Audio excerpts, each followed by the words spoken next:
of that nature. And I guess, being there, one of my big reasons for agreeing and it seems makes sense to present to the city council to move forward with is we're looking at spending potentially, let's say, $12 to $14 million on this process over multiple years. And we're talking basically a $5,000 investment right now to be fiscally responsible to make sure we have covered every option possible. And the 3 months is not really going to throw us off at all. We're actually already taking initial steps towards our goal in the future. I also made it very clear to them that we are running towards our goal. And I wanted to make sure that they understood that we were not going to put up with somebody who was basically just walking alongside of us. We needed to know they would be willing to run with us if we were going to move forward with this. And they also understood, especially with the conditions that we're currently under, which is something they're not dealing with right now. But will we be able to overcome the fact that they don't want to spend the money that we do because we want quality water and they want livestock water? Yeah, well, that's And kind get of, by with it. that's why we really That's really the core issue, in my opinion. So, I want to make sure I'm right here. This study we could be doing, we're pretty much going to have to do this regardless, correct? it's kind of For the, all intents and purposes, it will have to be, yes, it will have to be done. Now- So we're really not duplicating anything. Now, if we, let's say we said not to do it, would we foot the whole bill then and not get any grant money? There would be a reasonable chance of that. Because, I'm just wondering, it did this, You mean to for me, plants? yeah, if we said we didn't want to do this and we ended up doing it 3 months down the road ourselves, would we foot the whole bill, whereas we could split it up right now, get it done in 3 months and move on? Maybe a better way to say it is, this is the avenue to opening up grant funds. Yes. Even if we part ways, we Yeah. part ways for the right reasons, if that happens, we would still be viable for some grant funding. Well, this way we're doing it to where we're showing them that we're willing to work with. Yeah. rural Right, water and some of this has to be done anyway. yeah. Yeah. So we might as well do it. I'm just saying, Since we're moving it forward, Yes, there's no I feel downside. like, Yeah. I would go in with an open mind, see what happens, you know? yeah, I'm not seeing any disadvantage to doing this, I guess is what I was Yeah. saying. when I'm the, wanting to make sure. when the numbers come out, we could be surprised and they could see the new numbers and be okay with some of these changes. We don't know. With this feasibility study, we wanted to make sure that our priorities were included in some of these options, but also what their priorities. So it'll be a broad feasibility in some respects as far as both options being weighed, correct? Correct. So we would see ourselves as well, this is what it's going to impact us one way or the other.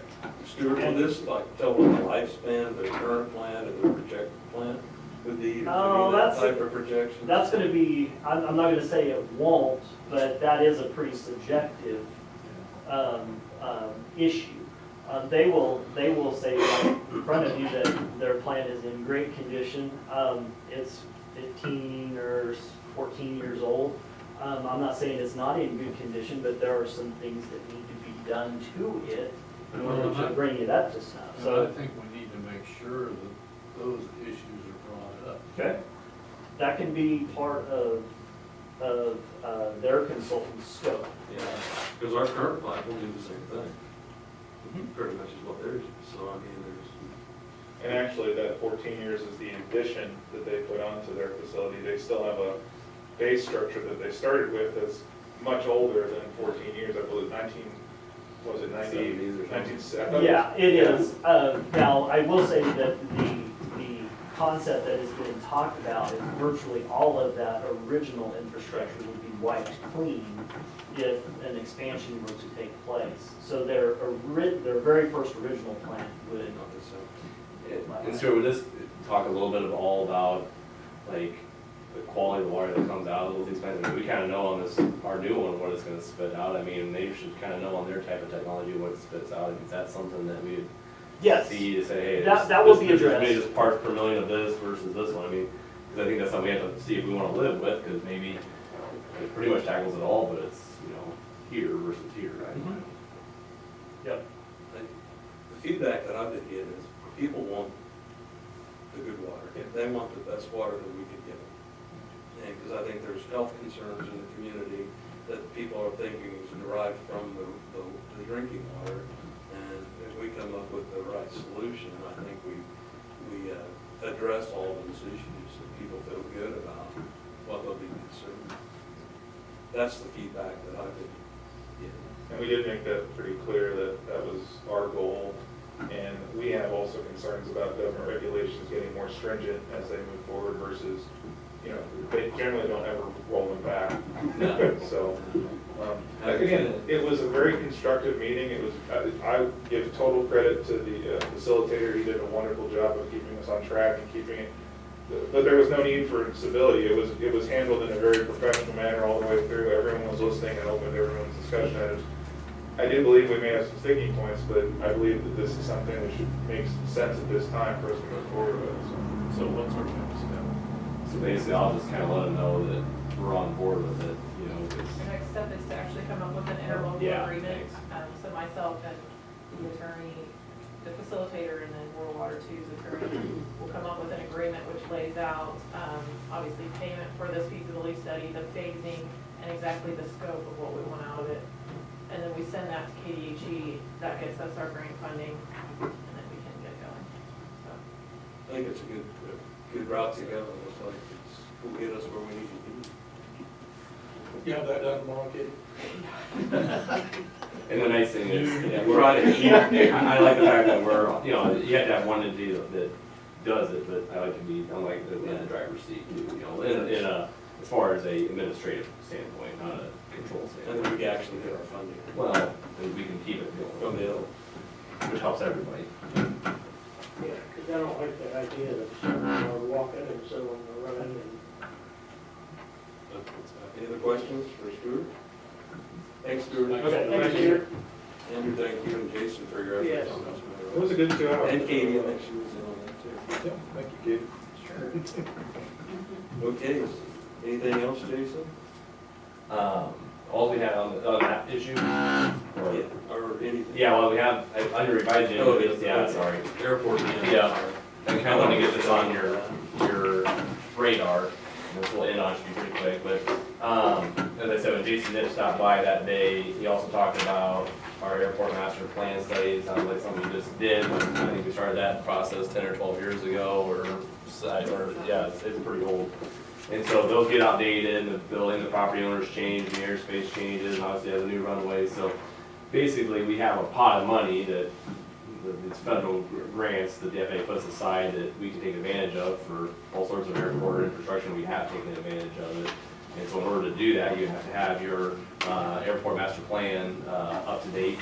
And so it's kind of, we basically have to kind of start that process back over to get into that. And, typically, it's, you know, for an airport our size, you know, it's a $150,000 to $200,000 thing. However, we get to dip into that bucket, and it's 90% paid for by the FAA. So, kind of something they kind of mandate if we want to keep going, but they also pretty much pay for the bulk of it as well. So, kind of want to get this on your plate, so when I bring, just because we're kind of a gap here till our next council meeting, I didn't want to just spring it on you November 7th or whatever and say, hey, we got to do this. But so November 15th, I'll probably kind of, or November 15th, November 7th, I'll kind of bring it for more of a formal action, just to say, yeah, go for the solicitation and start getting, you know, I think we'll put it out for a request for proposal to any engineering firm to bid on this and to do this plan for us, just based kind of on experience so far, that I think it'd be a good step for us to do that, and then potentially start that next year, once we get that approved. And kind of start all that over, so. Any questions on that? If I bring, again, I'll bring that next meeting for more action. Yeah, Matt? We've been working on this airport thing for quite a while, and with the latest thing where the engineering firm kind of messed up and everything, how much longer do you foresee us going down this rabbit hole of doing these 90% things and 10%? It seems to me like this is a never-ending process. It's not really giving us much results, and I'm getting frustrated with it personally. But I mean, in my off days. Well, I think you got, you know, again, we had a little issue with the runway, but in the end, unless something bad happens, we're still having over a 4,000-foot runway. You can build you hangars. I think the pad, the big parking pad a couple years ago, or a couple years, but in the last 10, 15 years ago was built with it. That's the thing is, the FAA kind of hold that carrot out there saying, hey, you want this, and I think the money's in there, I don't know if it was in the email, but, it's gonna be like 2018, it'll be $450,000 sitting there. And so that cycles off over every 4 to 5 to 6 years. So, I understand your frustration. I kind of had the same idea a few months ago after this first happened. I was like, well, what else we need to do that airport, but it kind of helps us keep getting that dollars. Question, Yes, or sir. is, in the master plan, is there a, provisions in there for a cross runway? Yeah, it talks about cross runway, because that master plan also helps you make sure that, you have the right airspace, people don't build in certain places. It also has a provision, or talks about a reverse taxiway. Right now they just taxi on the runway. I don't know if that is the AWAS system, was that paid for by those dollars? That one Or was paid by was the, that Kate? KDOT, okay, well, Yeah. not a bad example, but, yeah. Kind of, if you want your FAA dollars, you have to. plug Yeah, it it all. seems like everything they do refers back to your master plan. Every document I've ever seen refers back to, I think it was 07, I wanna say, Yeah. was when they did it, but. I guess to tie on Matt, I agree with, I like the idea of, you get 90% for giving 10, but that 10 is still coming out of our budget. And are we actually seeing the return on investment on that 10? I mean, initially, yes, you get, let's say you put 100,000 in, you get $1 million of improvement, but are we actually seeing over time that $100,000 being recouped through additional airplanes coming in, through additional business coming in? Is there a need for an airport with a cross runway? I don't know that myself. I think that needs to be looked at as, you could expand to something huge and not have any need for it. So that's the balancing I don't point. think we can expand. Well, I mean, more. you can develop it though for things that you don't necessarily need to have. I guess that's just my only. Well, I can ask, one thing in my mind is just, more on the maintenance side of things, I can see how much that covers, if we ever had to replace part of the runway or replace some areas, I can find more about that out and maybe ask Travis Latin too, what some of the bigger needs are, potential needs are, and, we were at LMC, Wish County at the Ring Neck Ranch, and this issue we're having with the runway, he directly said, I don't know if he knew I was in the room, but it hurts. Until that gets resolved, those bigger airplanes, which serves them a lot now, serves them, but they're not gonna come in. So, again, he just said that off the cuff, the owner of that place, and I don't think he knew I was there. He probably didn't know me from Adam, which is fine, but, yeah, I understand, it's an interesting thing that the government's done, these kind of block grant type things. Here's the carrot, but you gotta keep playing the game to get the carrot, But I can bring more info and say. I think a lot of successful communities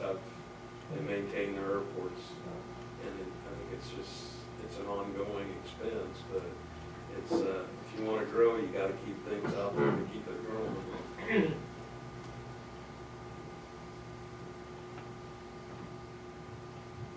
All right, well, there's no decision needed to be made. I just wanted to let you know, so when I bring it.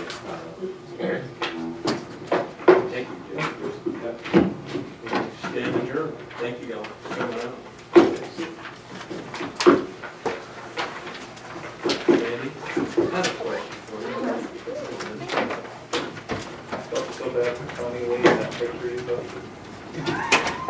He looked like he was working in a nice spot. It was, I don't know. It was just No, like. but he was trying to get my hair. Yeah. God knows if he gets it. I remember it. It's always followed up with that good too, so. I'll let you take that, you can flip it over, give me a call, and I can run down the line.